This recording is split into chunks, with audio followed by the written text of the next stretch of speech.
In this tutorial, I will guide you through the process of enabling retweets from a specific profile on Twitter using your PC.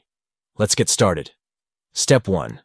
Open Twitter and navigate to the profile from which you want to enable retweets. Take your time to find the specific profile you're interested in. Step 2. Once you've located the profile, look for the settings icon located in the top right corner of the profile page. Click on it to access the settings menu. Step 3. In the settings menu, you will find the option to manage retweets. Select Turn on Retweets to allow retweets from this profile to appear in your feed. By following these simple steps, you can customize your Twitter experience and ensure that you don't miss out on any valuable content shared by the profiles you care about.